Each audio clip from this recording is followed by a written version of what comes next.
Cool. What's going on, everybody? Welcome back to Living Electric Podcast. We're here with Blair Jackson of Orison. Is that how you pronounce it? I know I screwed it up earlier. Orison Corporation. I got to check out their FlexQuad at an EV event that we talked about it on a previous episode. So we wanted to reach out to him and get him on the podcast. And I love your little bio on the website because it says you're the fearless leader of the group. I love that. There's three of us really, and currently I'm the only guy working full time. I've got two other guys working part time, and that's Scott Braun. He's kind of the one with the artistic one. He came up with the business cards, and they tells us, well, by the way, I put some titles on there, and I was fearless leader. I'm like, well, okay, we're going to go with it. I love that. I love it. So do you want to kind of give us like your background or your kind of what led you to what you're doing now? Sure. It's kind of like I'm a mechanical engineer. Gosh, I graduated, it's been pushing 35 years ago. And mechanical engineering. And I worked aerospace my entire career, like for 31 years in a number of different fields, all with aircraft wheels and brakes. So it's different roles within engineering, also supply chain, worked with customer support, structural analysis of aircraft parts, just kind of like the game. And also like a big portion of my career, I managed our computer-aided design department.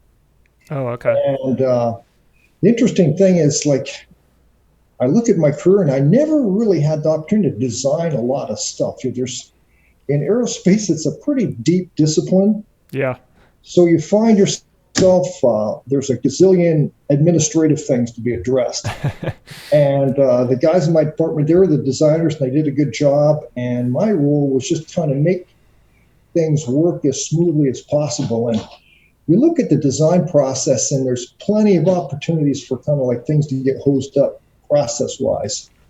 And so anyway, I guess I had this repressed design feeling inside of me. And gosh, going back about 20 years ago, I was looking at it like, okay, what I need, it started off as like a cool hobby. I designed an electric vehicle for our son. At that time, he was like 3 years old. And I spent far too much time on this, far too much time on it. It took me forever. And then I realized it's interesting because you have, just because you have a couple engineering degrees really doesn't mean that you can design good stuff. Right. And that was kind of a humbling experience. I mean, like, this thing's difficult to work on. It's not very reliable. Okay, so we kind of outgrew it. It worked, but it was like not, let's say, any prize-winning project. And then, gosh, a few years later, I'm going like, okay, I want to design a vehicle for myself. I designed this. It was like a 350-pound articulating. It kind of pivoted in the middle. It wasn't meant to go very fast, about 10 miles an hour. It could drive over about anything. And it was all drive-by-wire, the steering, the throttle, the braking. And the interesting thing about it, okay, so I was like further along in my design skills at that time, but it was kind of like an engineer's dream rather than something of real value to anybody. Then it was kind of, as time went on, and it's like, okay, and this interesting thing is like, I remember our son saying, well, Dad, can you build me another car? And I'm like, well, Matthew, I go like, it takes, how if I just go buy another, like a car? I mean, save myself rules of time and money. And then I said, there's all kinds of cars out there. He says, well, Dad, I don't want to be like everybody else. And for, like, this is that statement of his, he probably doesn't even remember, but that resonates with me really, really deep. And so anyway, then I started working on the current vehicle, that you drove there, Alex. And it's interesting that, my skills were at a point where I could do a lot, design something, simulation on the computer through software and so forth. And I realized that things, I could just kind of do a lot of down selecting and decisions without even actually getting in a physical detailed design. Right. And the vehicle I designed earlier, that drive-by-wire machine, one of my takeaways from that was it was a rough vehicle to drive. I mean, it was just it's like someone driving on a zero radius mower, like you're getting bounced around and so forth. And I recall, go-karts that we would build as kids they just rode better. You know what I mean? These are little contraptions and so forth. So we started, at that time it was just me, started working with composite materials and things like that. And it was, let's say it met the design intent, but it was not very pleasant to work with. You're dealing with composites, you got your OSHA mask on, you're laying this stuff up, and it's like, and it was just not, let's say, real great. And my patent attorney, because at that point I had a design that I thought was really pretty cool. My wife's, by the time I'm in this third car, my wife says, honey, if you're going to build another car, you've got to find a way to store this thing where it doesn't take up the whole garage. And I'm thinking, like, what a pooper. Every design project needs somebody to rain on their parade. But that kind of led to the folding the whole car. The whole car, empty weight of our current car is about 93 pounds. You just walk behind the car, pull a couple pins, and you fold the whole car in half. In fact, Alex just saw that. Right. And it rolls around on two wheels, and you lean against the wall. And it's fascinating how design constraints or design limitations they result in creativity. And that was one of the things that I really didn't have in my career. Working aerospace, there's a point for creativity, but it's relatively small. A lot of it's like compliance. A lot of it is validation, testing. There's a lot of other challenges, and to me, it was just very fulfilling to work on this vehicle. And one of the other things our current cars adopted was where you steer it with your feet. You saw that, Alex, when you were right. And the intent was to get the steering wheel out from in front of the person. With the drive-by-wire, that was an initial attempt at that, but it was a pretty complex thing. If you have an electrical failure or something like that, and you've got a full drive-by-wire system, it's not very, let's say, damage tolerant, or it's not very forgiving. Whereas our current car, let's say in an unlikely event of electrical failure, well, you still have braking, you still have steering, you just can't accelerate up to the speed that you want. Right. So that's kind of like the long story, kind of like the repressed engineer that's like, we're going to come unplugged on some project, And, but the kind of the cool thing about it is all of the constraints of aerospace, you still need to do them. You know what I mean? You still right. You still need to have a test program. You still need to have configuration management, which drives most engineers nuts. It's just managing the configuration, Yep. But you still have to do it. So I was able to take those skills or disciplines and just roll them into what we're doing now. Right. Yeah, it's interesting you say that, because I find that with a lot of engineers is what you think engineering is and what it actually is are like two completely different things, especially when you're going into school and stuff. And this is a little off topic, but a lot of people are interested in engineering, and it's like in school you learn all the theory, you learn all the math, you learn all this stuff, but like actually designing stuff a lot of times isn't your call. And there's a lot of constraints around what you can design, how you can design things. So it's cool you kind of got that opportunity to do that with this vehicle. So kind of when you were going through that design process, starting with initial vehicles and kind of where you're at now, were Was there ever time you looked at things other than electric fuel, like a battery and motor, or were you always stuck on that? We're always electric, but some of the major changes were like when I saw these e-bikes with these hub motors, that I go like that. That's really what made our vehicles feasible. Like it just simplified things so much. The motors we use in our cars are very similar to e-bike motors. Right. The only difference is you can drive them both forward and reverse. So there's no freewheeling at all.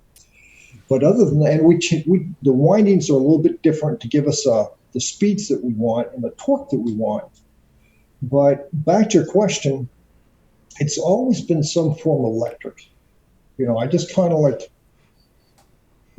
dealt with internal combustion stuff in the past. And yeah, it's carried us a long ways, but I really wanted electric. Right. I think that's the one thing when it comes to like electric vehicles, and I think it's like a common trend we're noticing as we talk to more people in the industry, is just the design freedom that electrification offers for people. Besides like, the vehicle that you can go buy like at a Ford dealership to the FlexQuad, like it's just the sheer amount of adaptability that an electric platform provides is incredible. Yeah. Yeah. Gasoline is complex. Very. We look at, let's say, a torque curve for electric motor, and it's just very conducive to what we're doing. Whereas, let's say, look at a torque curve for a gasoline-driven motor. Well, yeah, you've got, you start with a 0 speed RPM, and you're like, well, you don't have any torque.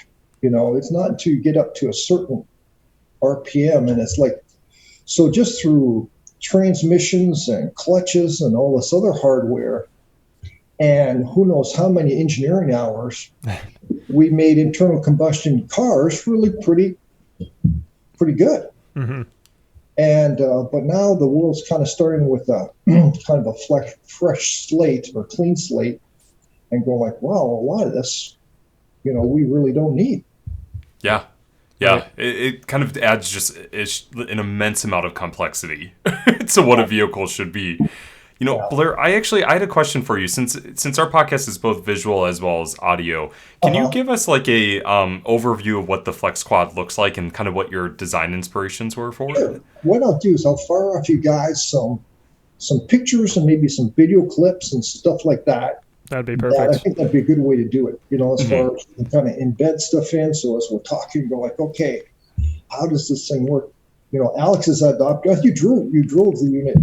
I did, yeah. Yeah, most interesting EV I've been on for sure. Like the controls are so creative. I've never seen anything like it. So that's a story in itself. We started, I designed this stuff up in my background. I still pretty strong in computer-aided design. Developed the steering. It worked great on the computer. Build up, first mock-up of our prototype thing, and like, okay, take it up front and go like, this dude, it's just like, yeah, welcome to reality. But it's interesting. Then there was one time my son keeps on getting dragged into this thing, and he said, well, Dad, can I take your car down to visit my friends? Now his friends live about 150 yards from here, and they're just down the street. I said, well, sure, Matthew. This is one of the earlier cars, but it's still functional. And so he left, and I'm working on my laptop on some other stuff, and he shows up about 3 minutes later, and he has this really sad look on a apologetic look, and he's got the front wheel. Oh, no. Oh, no. I said, oh, Dad, I'm really sorry. He really was really sorry about this stuff. Like, Matthew, it's that one's my fault. The wheel's not supposed to come off. Like one of our early concepts, rather than doing castings or complex weldments, we just build up stuff out of wood and then reinforce key parts out of metal and just trying to get things functional to see, is this configuration, how's it going to feel when you're driving it, and all of that. So it's been a fun journey. It's kind of like at first you're always like have this concern, like, I got this problem. Am I going to be able to solve this problem? Well, after being down that path so many times, we that fear's gone away. You know what I mean? There's other concerns, other issues. You know, we have to navigate the issues with lithium batteries and so forth like that. But as far as making things work, it's just a matter of time. Sometimes we might struggle. Now there's three of us, you know, myself, Scott Braun, and Scott Snyder. Sometimes we have an issue that we can't really solve right away, and we hit it kind of hard, and then we kind of give up for a little bit, put it on the back shelf, and then things come to surface. You know, like, oh, how about this? You know, and when you solve a technical problem, and at the same time simplify the product, you know, that is a nice feeling. That's like, we're making headway now, you know. And it's always easy to solve a problem with added cost, added complexity. But when you can find that sweet spot where, like, yeah, now here's this. And so I don't know how many times we've been through that, you know, like, it's interesting, just the design of the seat. I don't know how many iterations of seat design we went through. And I tell people, you know, like, when you see the pictures of the car now, it's like, I tell people that we use the latest in lawn chair technology. You know? it's like, That's awesome. Yeah. You know, a lot of times you sit in a lawn chair, you know, after a long day, and you're like, it's really comfortable. Yeah. You know, you don't need a big lazy boy chair. You just need an ergonomic, proper fitting lawn chair. Right. And meanwhile, it saves all the weight, it saves the complexity and so forth like that. A lot of times in the summertime, you don't want to be encapsulated in some sort of something that's you're going to retain body heat and so forth. So, but I don't know. It's like, I look at and people ask me, how many prototypes did you build? I go like, I have no idea. I build a car, we test it, and maybe even break parts of it, and we just keep evolving that car, and then maybe sometimes start again with a whole new car, right, and utilize some of the parts from the other one. And it was just like, it was like a never-ending process. Today's tools, when I say tools, I'm talking software, you know, primarily software. It's just, when I started my career, I'm kind of dating myself, but the idea of, you know, like, even having the ability to make a photocopy in your house was kind of unheard of. Mm-hmm. You know, whereas now, sitting on the same laptop we're talking on now, I can do finite element analysis. I can do all kinds of stuff. And the thrilling thing for me is, like, you know, parts of my career when these technologies were coming out, and I was working in aerospace, we would spend, like, the software for the CAD software would be in the order of about $40,000. Okay. Yeah, that's wild. Wow. And then, by the way, you just don't go the term personal computer or PC or laptop or whatever. Those names weren't out there yet. So you're working on a workstation, and by the way, that's also $40,000. Right. And you look at those sums of money. You go back 20 years ago, that was a lot of money. Yeah. Yeah. So now it's like, you know, I work in SolidWorks, and it's perfect fit for a little company. Right. And all of our suppliers work with the same software. But I guess as I'm diverging here, it's still very fulfilling for me to be able to create and conceptualize and do all of this stuff on the comfort of my own laptop, a lot of times sitting in the same dining room right here and recalling what it was like before. Mm-hmm. You know, and I don't even know if I could design much. If someone took away my laptop, I guess I could go through and design things on the good old method, but it would just be it would be painful. You know, Yeah. now it's Right. fulfilling. You know, we do a CAD. Here's some of the videos you look at. We got like a little CAD animation. You know, like before, we do those ourselves. Mm-hmm. Whereas you go back a few years ago, it was like, okay, big bucks. One guy in the company might have the skill set to do that. But now it's like these things are readily available. You know, Mhm. the maker, the maker environment or whatever is it's still very fascinating to me. You know, so pardon me for diverging. You know, give me a topic and I can wind off in my own direction. No worries. No. Blair, so what's really interesting about our podcast is that Alex has the engineering background and I have like the business sales and like Alex and I are both creative, obviously. But like, so from like a design perspective, I'm curious to know from your engineering background as like a professional, were you creative on the outside, like of your prior work experience? And is that kind of how it led you to this point? I don't think so. I think maybe my creativity would be in how are we going to do this? You know, like here's a project. We've been tasked with doing this. And usually there's, like within our department, the people that work in our department, they were all very experienced people. Mm-hmm.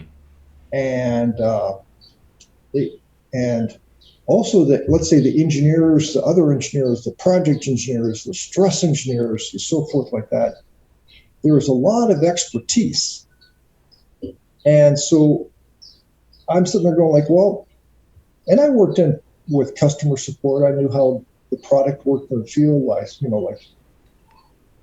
I had a very good understanding of the product, but if with me going ahead and intervening, like, how about if you do it this way, or how about it's like it would have further complicated things. Yeah. What my main role was, like, how do we get our stakeholders' inputs in at the right time of the design process? You know, one classic example, I cite this often, is this one project we threw in probably, it would be in the order of 2,000 hours of design time. Okay, this is for an aircraft wheel and brake. And then a head engineer says, well, why did you do it this way? Why don't you do it that way? And meanwhile, like, we had all these drawings ready to cut loose to production. Right. You know, I go like, this is something out of like an engineering horror movie or something, you know? So, but like, that was the worst case type thing. But then we kind of get like, okay, how do we get the input from these stakeholders at the right time? Mm-hmm. And then at the same time as when we throw in just the right amount of design resources from our perspective.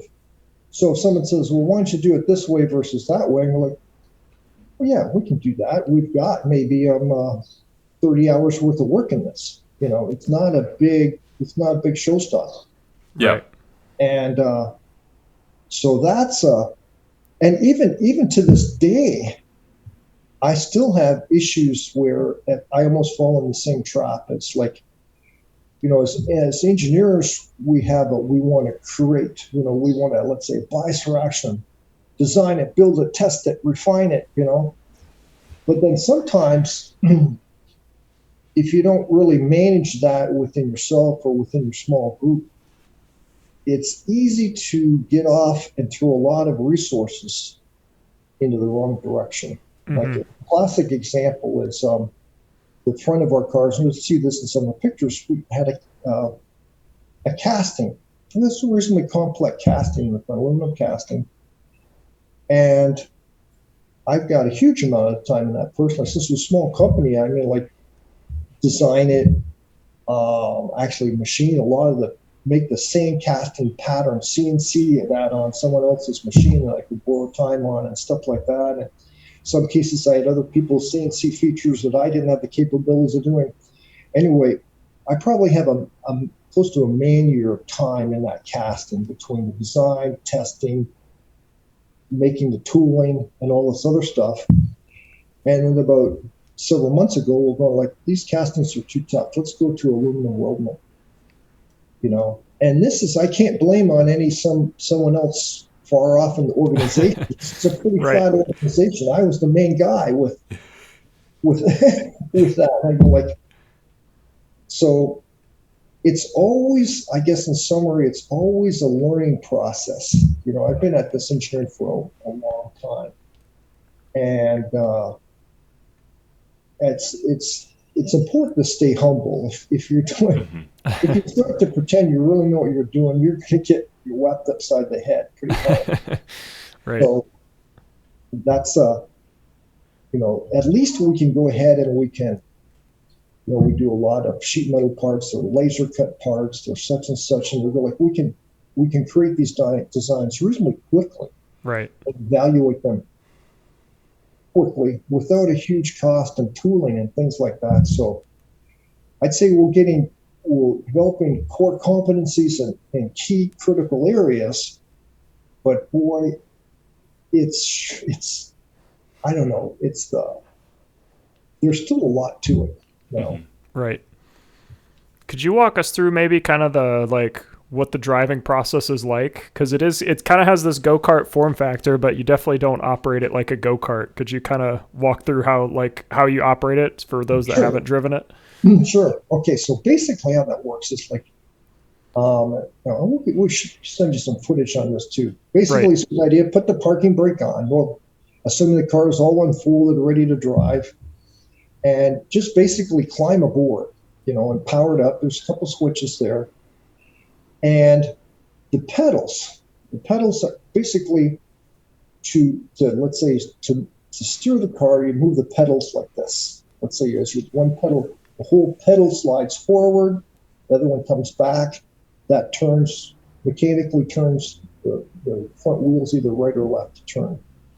So that's your steering. So your steering is basically with your thighs.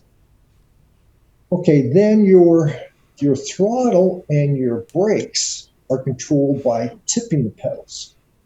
So we set it up. The nice thing about this is, I had some pretty good mentors, and one, like, my background's not very strong in electrical. My undergraduate's mechanical engineering. But over the years, I've got my electrical's become a lot stronger. But early on, people would say, well, Blair, just use a microcontroller to handle all this stuff, do the things that you want to do. And you can make all these changes in software and so forth like that. But how we set this up, by tipping the pedals, you have to tip both pedals.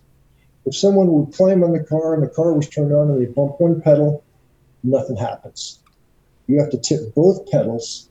Our software is just looking for the lesser of the two, and that determines proportionally how much throttle you want. Mm. And the nice thing about it is you can control the speed of the car very easily. Like if you're driving along, someone that's walking, even at a slow pace, or if you're driving around within a crowd of people and you have a little bit of experience, it's pretty easy to really kind of manage low speed operation. And which is one thing that's very important to us. But at the same time, if you really advance those pedals aggressively, you take off at a pretty good pace too. And so that's the basic operations. Your hands are free to, like to hang on. We encourage people to hang on when they're getting the hang of this thing. Or, some things have been kind of scary. We had people sit down and say, well, this would be great for texting. I'm like, well, that's not what I had in mind, And another guy, he looks at it and says, this would be great for pub crawls. Like, well, anyway, but we try and encourage people to use these vehicles responsibly. We're looking a lot at people with recreational vehicles, or like a big motorhome or something like that. Our cars can fold up and hang on the back. We'll get you some footage of that. And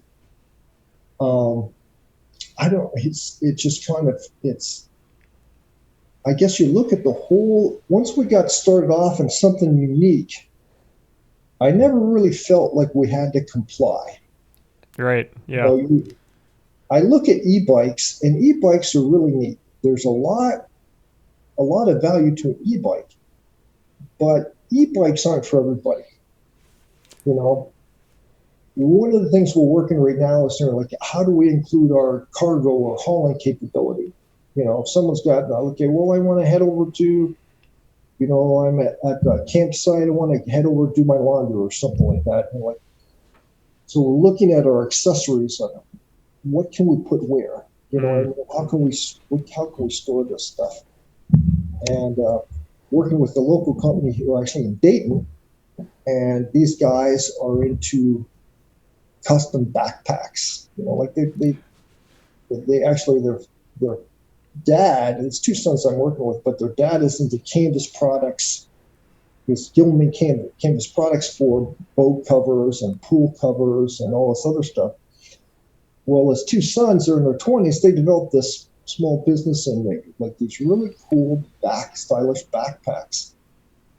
So we're trying to get in with other companies and kind of like, okay, we only have so much bandwidth ourselves. Right. So, you know, like there's other people that we can tap into their disciplines, into their expertise. Mm-hmm. And go, in fact, I left them with a car. Okay, here's a car. I don't even need any concepts. I'm just going to leave this car with you for a week, you know? And just based off of my experience, they're going to come up with some creative stuff.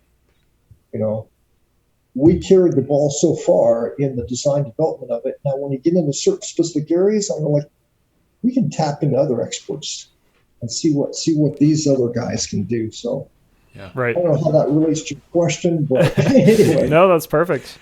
Yeah.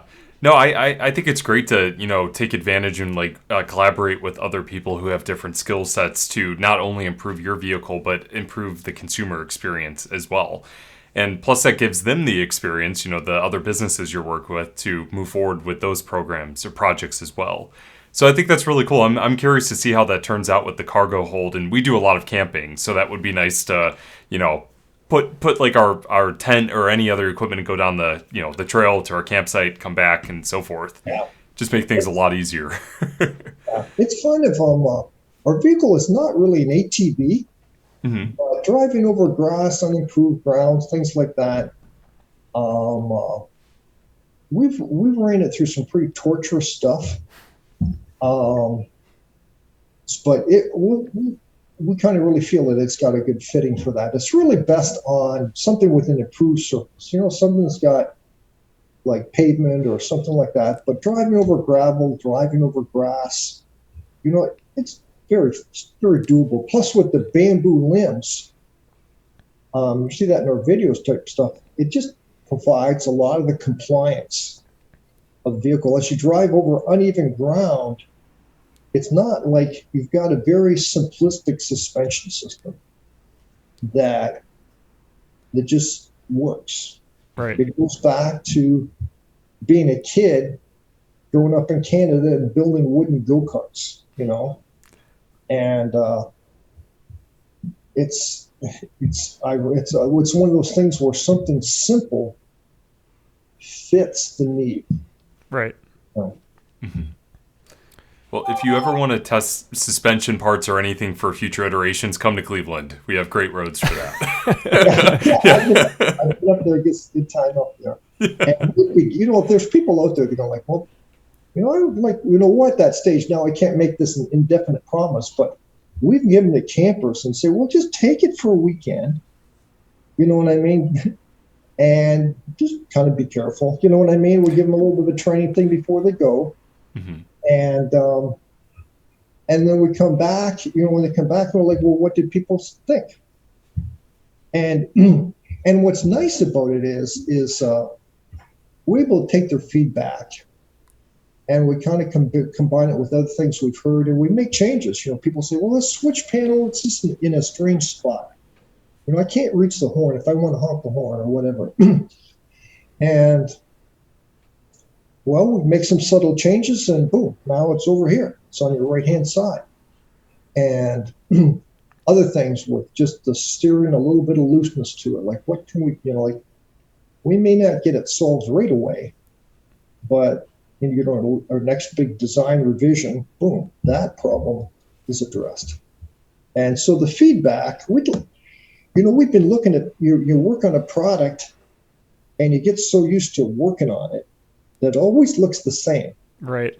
And you have to put it in fresh eyes. Here's the customer. And you're like, well, first, right now to go reverse, you have a little switch. Click, to go reverse. Click it back. Okay.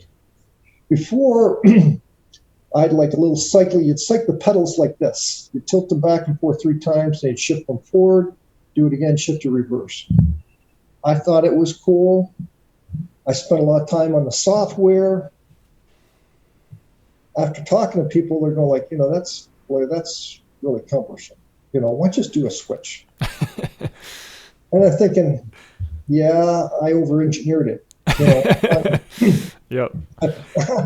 That's my fault. So I'm like, okay, we'll put a switch in there. Yeah. I finally conceded. So it's not like we've got, our organization is really quite small. So the voice of the customer is like, it's right there. Right. Yeah, I was going to ask, is this kind of the final design you're going with? Are you still tweaking things, and like, are you going to ramp up production at some point soon, or? We're at the point of starting to ramp up some production, but I have to admit, we're still tweaking things, looking at battery chemistry. That's a very big one. Plus just the supply chain of batteries is there's a lot of uncertainty in that. So we're trying to get that postured. There's a big thing with e-bike batteries just in safety. And so we're trying to get our hands around that and manage that in a very practical manner. And that impacts our design. But basically, I'd like to say the design's pretty much there. We still have to, I'm almost embarrassed to say this, we don't have a cup holder on there. It's like you don't sell anything with wheels on in the United States that doesn't have a cup holder. Yeah, that's true. Yep. So yeah. I was going to say that's a requirement for anything that moves. It should have a cup holder. Don't worry, we'll get there. And like we've got some cars out there with some early adopters, and it's kind of interesting to see how they modify the car. First cars we sold them as kits. People would build it themselves. Oh wow, okay. And kind of my background again for aerospace and working in more like work with people building their own airplanes. Like when people can spend 3,000 hours in an airplane, they can spend 100 hours building a car. But in this day and age, most people want what we call a turnkey car. Like, okay, give me the keys, tell me how to plug it in. Right. And so we've kind of migrated away from the kit build process, but it's always been kind of interesting to see what people do. How do they do this thing differently? And you can learn a lot from that. Definitely. So we're about up on time. So where can people find more information about the FlexQuad and maybe order one if you're taking orders right now? Yeah, we're taking orders, and I would say just our website is a good spot. We've got our web address, and just kind of reach out to us either on our forums, or they can give me a call. If they're in the local area and they go like, it's kind of a significant issue. Our main thing is we don't want to sell a product to somebody that is not a good fit. Right. And so if someone wants to borrow a car, you know what I mean? Like, well, here, wear a helmet. Here's your training stuff. Okay. And bring it back in a couple days, And because we've got a number of cars, different, like we'll give you one of the latest cars. People try it. And